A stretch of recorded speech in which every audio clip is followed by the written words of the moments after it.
شاید کل، آج تیسری قسم پڑھتے ہیں، چلیے دیکھتے ہیں۔ کہتے ہیں نکاح آخر، اور ایک تیسری قسم نکاح کی یہ ہوتی تھی کہ یجتمع الرہط ما دون العشرہ، ایک جماعت جو 10 سے کم ہوتی تھی وہ جمع ہوتی تھی، مطلب 10 سے کم مرد، 8 9 7 6 اس طرح سے مرد جو ہے وہ جمع ہوتے تھے۔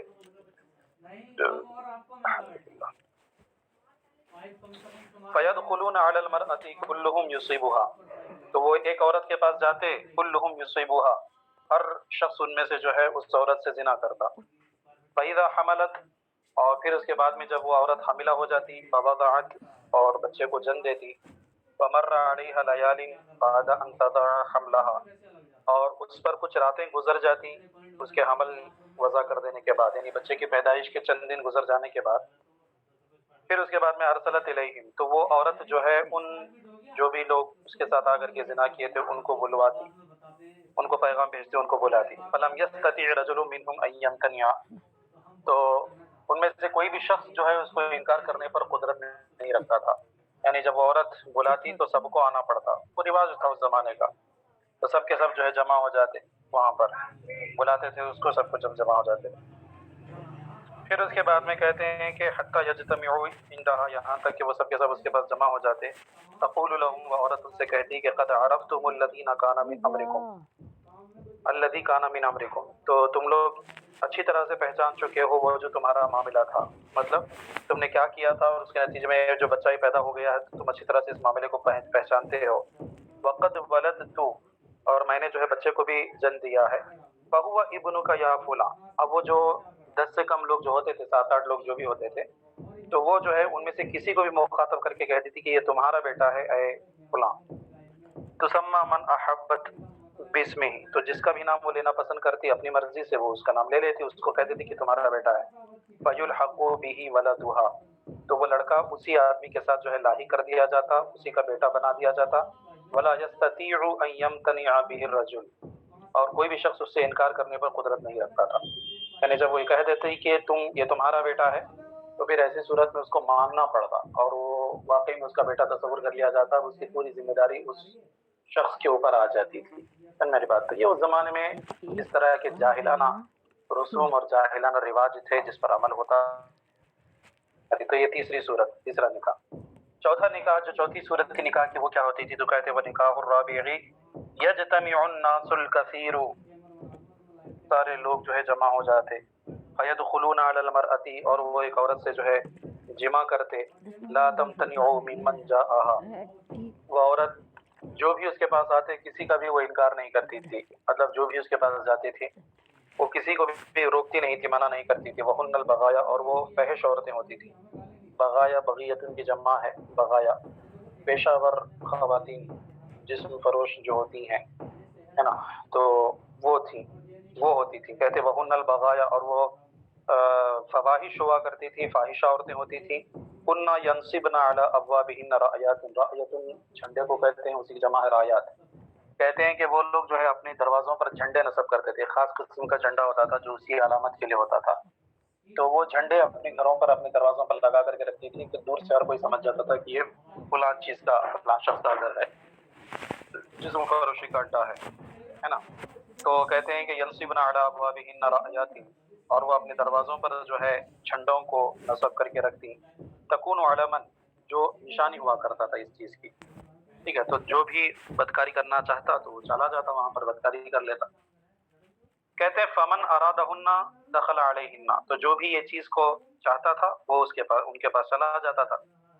اب اس کے بعد کیا ہوتا، تو کہتے فاذا حملت احداہن، تو پس ان میں سے جب کوئی عورت حاملہ ہو جاتی، ووضعت حملها، اور اپنے حمل کو جن دیتی، جمعوا لها، تو جتنے بھی مرد ان سے تعلقات قائم کیے تھے ان تمام کو جمع کیا جاتا، بلایا جاتا۔ ودعوا لهم القافۃ، القافۃ جو ہے یہ قافی کی جمع ہے بیٹا، اور القافی جو ہے یہ قیافہ شناس کو کہتے ہیں۔ قیافہ شناس سمجھتی ہیں؟ قیافہ شناسی یہ آج کے زمانے میں لگ بھگ ناپید ہو چکی ہے، پہلے کے زمانے میں یہ بہت پائی جاتی تھی۔ قیافہ شناسی کا مطلب یہ ہوتا تھا کہ کچھ لوگوں کو ایسا علم ہوتا تھا، وہ باقاعدہ سیکھا جاتا تھا وہ علم، اس علم کے ذریعے سے انسان کے چہرے، انسان کے ہاتھ پیر، انسان کی چال ڈھال، انسان کے عادات و اطوار، ہے نا، ان سب چیزوں کو دیکھ کر کے جو ہے اس کے حالات کا پتہ لگایا جاتا تھا. سمجھ آ رہی بات؟ تو اس کو قیافہ شناسی کہتے تھے. جیسے کہ باپ بیٹے کو اگر بغل بغل میں کھڑا کر دیا جائے تو وہ باپ بیٹے ایک دوسرے کی جو ہے نشانیوں کو دیکھ کر کے وہ پہچان لیتے تھے کہ یہ جو ہے باپ ہے، یہ جو ہے بیٹا ہے. اس کو قیافہ شناسی کہتے ہیں. ٹھیک ہے، تو پہلے کے زمانے میں یہ اس پر کافی مہارت رہتی تھی لوگوں کو. تو پھر اب یہ جو معاملہ ہوتا تھا تو اس کے بعد میں کیا کرتے تھے وہ لوگ، عرب کے مشہور قیافہ شناسوں کو بلایا جاتا تھا. عرب کے مشہور قیافہ شناس آ جاتے، ودعوا لهم القافة، قیافہ شناس آتے. ثم الحقوا ولدها بالذي يرون، پھر وہ لوگ بیٹھ کر کے جو ہے وہ بچے کے ہاتھ پیر، اس کا چہرہ مہرہ، اس کے چیز مول بھاؤ سب چیزوں کو دیکھتے، اور دیکھ کر کے جو ہے اس کے ساتھ جو ہے جو مرد حضرات ہوتے تھے ان کا اندازہ لگاتے کہ یہ کس کا جو ہے ہونا چاہیے، کس کا بچہ ہونا چاہیے. اس طرح سے اندازہ لگا کر کے کہتے ثم الحقوا ولدها بالذي يرون. تو جن کے متعلق ان کا گمان ہوتا کہ یہ فلاں کا بیٹا ہے تو وہ اس کو کیا کرتے، فلاں کے ساتھ اس کو لاحق کر دیتے، اس کو ملا دیتے اس کے ساتھ. سمجھ میں آ رہی بات؟ کہتے فلطاط به، تو پس جو ہے وہ اس کے ساتھ اس کو لگا دیتے، اس کو چپکا دیتے. التاطا یلتاط تو لگ جانا، چپک جانا. کہتے فلطاط به، تو اس کے ساتھ اس کو چپکا دیا جاتا، لگا دیا جاتا. کہ جو قیافہ شناس ہوتے تھے وہ لگا دیتے کہ بھئی یہ تمہارا بیٹا ہے. ودعی ابنہ، اور اس شخص کو جو ہے اس بچے کو جو ہے اسی کی طرف بیٹے کی نسبت کرتے ہوئے اس کو بتلا دیا جاتا، مطلب اس کو بیٹا مان لیا جاتا. اب سب کو ماننا پڑتا، کوئی انکار بھی نہیں کر سکتا تھا اس کو. کہتے لا یمتنعوا من ذلک، تو اس سے جو ہے وہ منع نہیں کر سکتے. اس سے اندازہ ہوتا ہے کہ ایام جاہلیت میں عربیوں کے اندر کتنی زیادہ مطلب جو ہے یہ بےہودگی کہہ لو، جہالت کہہ لو، بے حیائی کہہ لو پائی جاتی تھی. بات سمجھ میں آ رہی ہے؟ اگر اسلام تشریف نہ لاتا بیٹا تو یہی سب خرابیاں، یہی سب برائیاں جو ہے رہتی. لیکن کہتے ہیں کہ جب اسلام آیا، فلما بعث محمد صلی اللہ علیہ وسلم بالحق هدم نکاح الجاہلیت کلہ الا نکاح الناس اليوم. کہتے ہیں کہ پس جب جو ہے نبی اکرم صلی اللہ علیہ وسلم حق کے ساتھ مبعوث کیے گئے، حق کے ساتھ بھیجے گئے، جب نبی اکرم صلی اللہ علیہ وسلم کی بعثت ہوئی تو حدم نکاح الجاہلیت کلہ، تو آپ نے جاہلیت کے سارے نکاحوں کو ختم کر دیا، ختم فرما دیا، اور کہا کہ یہ صرف زنا ہے، صرف بے حیائی ہے، اس کی کوئی بھی گنجائش نہیں ہے. ہر عورت کی اپنی اپنی عزت ہے، لہذا اس عزت کو پامال کرنے کا کسی کو بھی حق نہیں. یہ سارے نکاحوں کو آپ نے ختم فرما دیا، ختم فرما دیا. الا نکاح الناس اليوم، سوائے آج کے دن کے جو نکاح ہے. یہ حضرت عائشہ فرماتی ہیں کہ جو 4 نکاح ہوتے تھے، 4 نکاحوں میں جو پہلا نکاح ہے وہی ایک صحیح لگتا تھا، وہی ایک صحیح طریقہ بھی تھا کہ ایک باپ اپنی بیٹی کا نکاح کا پیغام جو ہے بھیجتا تھا جس کو بھی چاہتا. پھر اگر وہ منظور ہوتا تو وہ مہر باندھ کر کے کیا اس کا نکاح کروا دیتا. تو یہی ایک جو ہے صحیح نکاح جو ہے تھا. اس کے علاوہ جو بقیہ تینوں طریقے تھے ان تینوں طریقوں کو ختم کر دیا گیا، منہدم کر دیا گیا، ہٹا دیا گیا. سمجھ میں آ رہی بیٹا بات؟ جی. تو اس حدیث پاک کے ذریعے سے جہاں پر ہمیں اسلام کی عظمت سمجھ میں آئی کہ اسلام نے عورتوں کو کتنے حقوق دلائے ہیں اور کس طرح کی بے حیائیوں کا سدباب کیا ہے اور کس طرح کی برائیوں کو ختم کیا ہے، وہیں سے ہمیں یہاں پر امام بخاری جس مقصد کے لیے اس حدیث پاک کو یہاں پر لائے ہیں وہ مقصد سمجھ میں آتا ہے کہ وہ مقصد کیا تھا. امام بخاری نے نکاح یہ باب کیا باندھا تھا؟ باب یہ باندھا تھا کہ جو ہے لا نکاح الا بولی، ولی کے بغیر نکاح نہیں ہوتا ہے نا. تو اس نکاح، اس حدیث پاک میں یہی بتایا گیا ہے کہ جو پہلا نکاح تھا اسی کو سرکار اقدس صلی اللہ علیہ وسلم نے باقی رکھا تھا، باقی سب کو ختم کر دیا تھا. تو پہلا نکاح کون سا تھا؟ وہی کہ آدمی جو ہے اپنی بیٹی کا یعنی ولی جو ہے اپنی ولیہ کا نکاح جو ہے وہ کرائے گا، ہے نا. تو اسی سے بس امام بخاری کا اس باب کا مدعا جو ہے وہ ثابت ہو گیا. سمجھ میں آ گئی بات؟ چلیے خیر آگے کی حدیث پاک دیکھیے. حدثنا یحییٰ قال حدثنا وکیع عن هشام بن عروة عن أبيه عن عائشة وما يتلى عليكم في الكتاب في يتامى النساء اللاتي لا تؤتونهن ما كتب لهن وترغبون أن تنكحوهن. ہم سے حدیث بیان کی یحییٰ نے، وہ کہتے ہیں ہم سے حدیث بیان کی وکیع نے، وہ روایت کرتے ہیں ہشام بن عروہ سے، وہ اپنے والد گرامی عروہ بن زبیر سے، اور وہ حضرت عائشہ صدیقہ سے. وما يتلى عليكم، یہ جو آیت کریمہ پیچھے گزری بتا، یستفتونک فی النساء قل اللہ یفتیکم فیہن وما يتلى عليكم في الكتاب في يتامى النساء، اور وہ اللہ تمہیں حکم دیتا ہے اس چیز کا جو تمہارے اوپر تلاوت کی جاتی ہے کتاب میں، فی یتامى النساء، ان یتیم عورتوں کے تعلق سے، اللاتی لا تؤتونہن ما کتب لہن، جنہیں تم عطا نہیں کرتے ہو، نہیں دیتے ہو وہ جو ان کے لیے مقدر کیا گیا ہے. وترغبون ان تنکحوہن، اور تم رغبت بھی رکھتے ہو کہ تم ان سے نکاح کر لو، ہے نا. حضرت عائشہ صدیقہ اس آیت کریمہ کے تحت فرماتی ہیں کہ ھذا فی الیتیمۃ التی تکون عند الرجل، کہتے ہیں یہ حکم جو ہے یتیم بچی کے لیے ہوا کرتا تھا.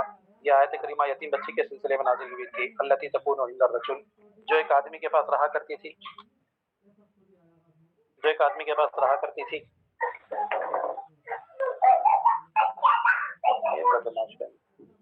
جا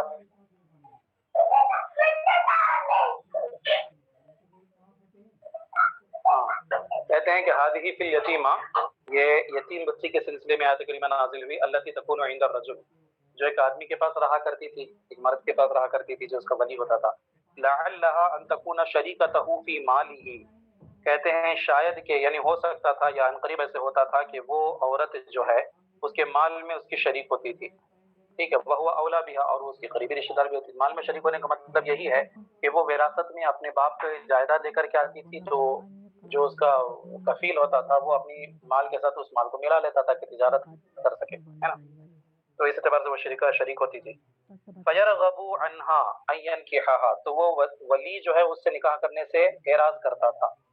کیوں؟ کیونکہ خوبصورت نہیں ہوتی تھی، ہوگی، ہے نا، پسند نہیں آتی تھی تو نکاح نہیں کرتا تھا. فَيُعْدِلُهَا لِمَالِهَا، اور اس کو اس کے مال کی وجہ سے روک کر کے رکھتا تھا. نہ تو خود نکاح کرتا تھا اور نہ ہی کسی دوسرے سے نکاح کرواتا تھا، کیونکہ دوسرے سے نکاح کروائے گا تو اس کا مال چلا جائے گا، ختم ہو جائے گا، ہے نا. تو اس کے مال کی لالچ میں جو ہے اس کو روک کر کے رکھتا تھا، اس کو روکتا تھا. یعذلها مطلب روک دینا، کہتے اس کے مال کی وجہ سے اس کو روک کر کے رکھتا تھا. ولا ينكحها غيره ولا ينكحها غيره، اور اس کے علاوہ کسی اور سے، یعنی اپنے علاوہ کسی اور سے اس کا نکاح بھی نہیں کراتا تھا.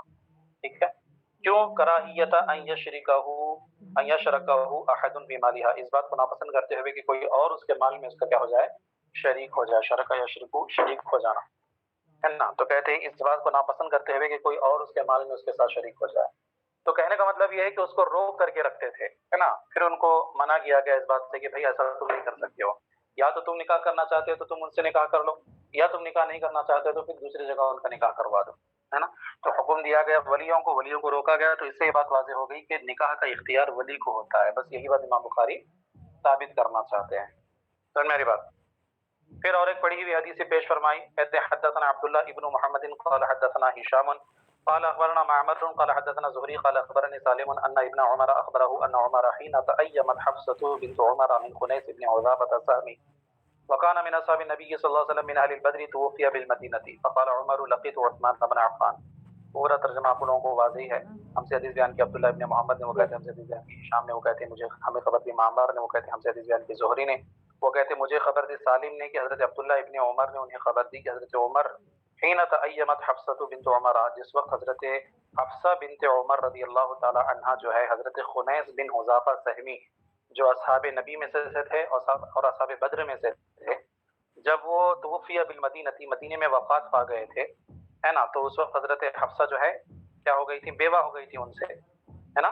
تو اس کے بعد کیا ہوا، کہتے فقال عمر، تو حضرت عمر کہتے ہیں کہ لقیت عثمان ابن عفان، میں نے عثمان ابن عفان سے ملاقات کی. فعرضت علیہ، تو میں نے حفصہ کو ان پر پیش کیا. فقلت، اور میں نے کہا کہ ان شئت انکحتک حفصہ، اگر آپ چاہیں تو میں آپ کا نکاح میری بیٹی حفصہ سے کر دوں. فقال سانظر، انہوں نے کہا کہ جو ہے میں عنقریب غور و فکر کرتا ہوں فی امری، میرے معاملے میں. فلبثت لیالیا، حضرت عمر کہتے ہیں کہ میں چند رات تک ٹھہرے رہا، انتظار کیا. ثم لقینی، پھر وہ مجھ سے ملاقات کی. فقال بدالی اللہ اتزوج فی یوم ھذا، پھر انہوں نے مجھ سے کہا کہ مجھے یہ بات ظاہر ہوئی ہے کہ میں ان دنوں میں شادی نہیں کروں گا.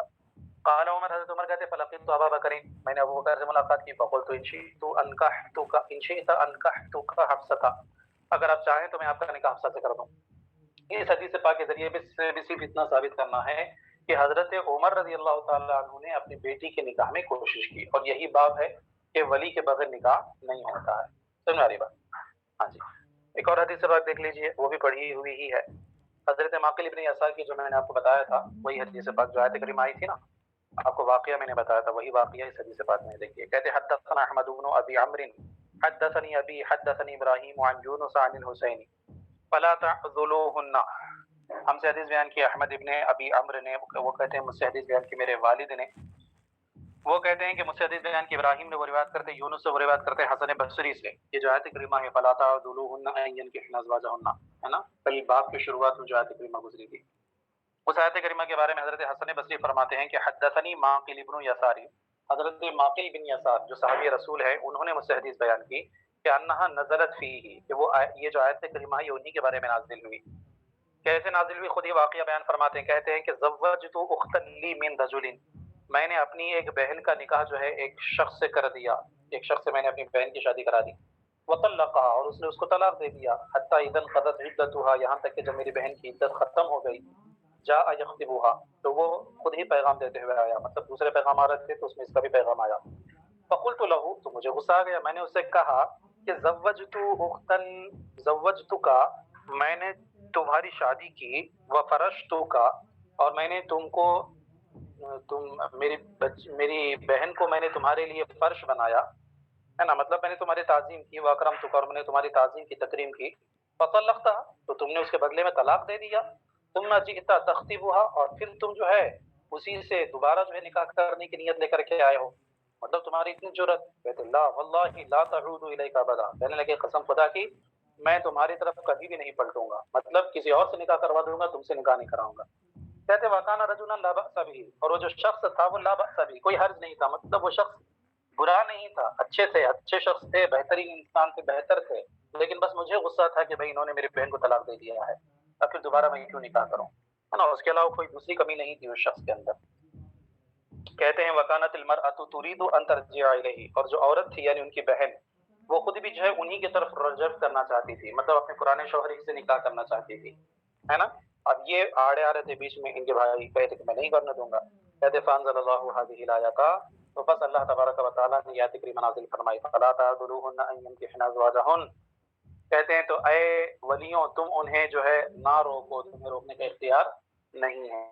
تو کہتے ہیں جب یہ آیت کریمہ نازل ہوئی تو کہتے ہیں فقلت، تو میں نے کہا کہ الآن افعل یا رسول اللہ، کہتے ہیں کہ اللہ کے رسول صلی اللہ علیہ وسلم اب میں کرتا ہوں، مطلب جب آیت کریمہ نازل ہوگی تب انکار کا کوئی گنجائش ہی نہیں رہی۔ قال، کہتے ہیں کہ فزوجها ایاہ، تو بس میں نے اپنی بہن کا نکاح واپس اسی مرد سے کیا ہے کر دیا۔ سمجھ میں آ رہی بات؟ یہ صحابہ کرام کا جذبہ ایمانی تھا بیٹا، کہ اللہ اور اس کے رسول کے حکم کو مقدم رکھتے تھے، ہے نا۔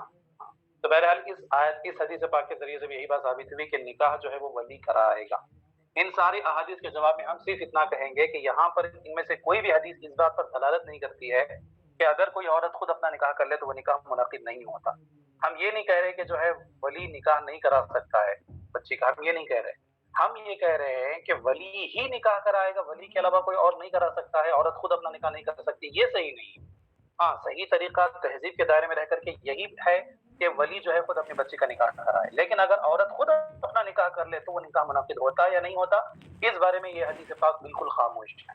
لہذا ہمارا یہ کہنا ہے کہ جب قرآن پاک کی صاف آیت دلالت کرتی ہے اس بات پر کہ جو ہے عورت خود اپنا نکاح کر سکتی ہے، اسی طرح سے حدیث پاک میں بھی جب سرکار نے فرما دیا کہ جو ہے عورت جو ہے اپنے نکاح کی زیادہ حقدار ہے، اور اسی طرح سے حضرت خنسہ بنت خزام کا نکاح جو ان کے والد نے کیا تھا، جب ان کو ناپسند تھا تو نبی اکرم صلی اللہ علیہ وسلم نے اس نکاح کو فسخ کروا دیا، تو یہ ساری حدیث اس بات پر دلالت کرتی ہیں کہ عورت خود اپنے نکاح کا اختیار رکھتی ہے۔ سمجھ رہی بیٹا بات؟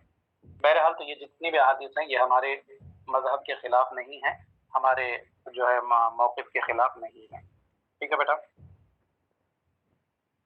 بس رہنے دیجیے، یہاں تک آپ کی بات جو ہے وہ پوری ہو گئی ہے، اس سے آگے کا انشاءاللہ کل پڑھیں گے بیٹا، ٹھیک ہے؟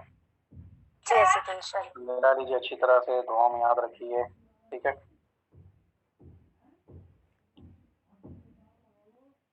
چلیے ٹھیک ہے، وصلی اللہ تعالی علی خیر خلقہ ونور عرشہ سیدنا و مولانا محمد و آلہ و صحبہ اجمعین۔ السلام علیکم۔